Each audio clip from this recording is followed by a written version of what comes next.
The Urban Development Ministry has incorporated several key recommendations of the Select Committee of Rajya Sabha, and the bill is before the Cabinet now. The committee met almost all stakeholders in 5 different locations to come up with a more balanced bill.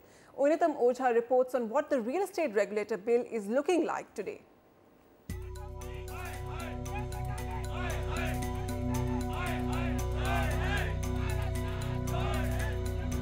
मकान को क्या देंगे हमें सड़क पे ले आए हैं. For the umpteenth time, there is hope for lakhs of distressed home buyers across the country.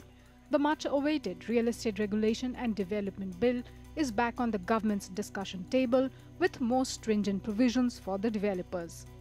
The reworked bill is likely to bring parity between what the developer pays to the customer for delaying a project and what a consumer has to shell out. Another change proposed is an half-yearly audit for all projects, along with the provision of 50% or more of the collected fund from buyers to be parked in a separate bank account. These are some of the key recommendations of the Select Committee of Rajya Sabha who discussed the bill threadbare.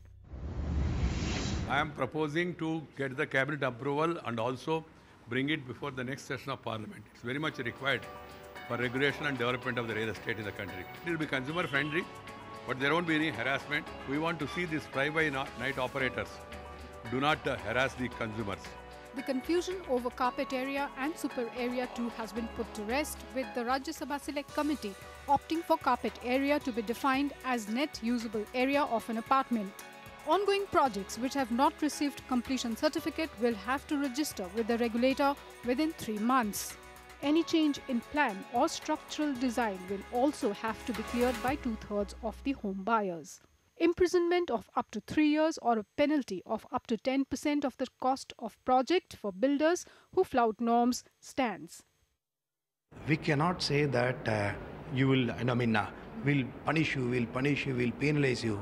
Rather than that, you have to say, make a clear policy framework and say that anybody who deliver within this framework, they will be incentivized.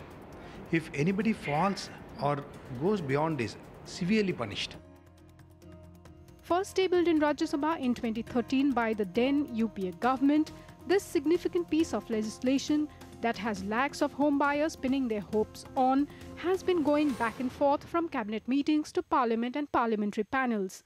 This has prompted home buyers from across India to join hands and launch a movement called Fight for RERA. Many of our home buyers realize that the time has come that we form one umbrella organization wherein we can bring all home buyers, consumer association, resident welfare association, NGOs, and try to impress upon the government and political parties to pass the bill. The clock is ticking for the government. Home buyers are losing patience. Maybe it's time for the government to put the bill on fast track and get the parliament to clear it. In New Delhi, Oineetom Ojah, NDTV.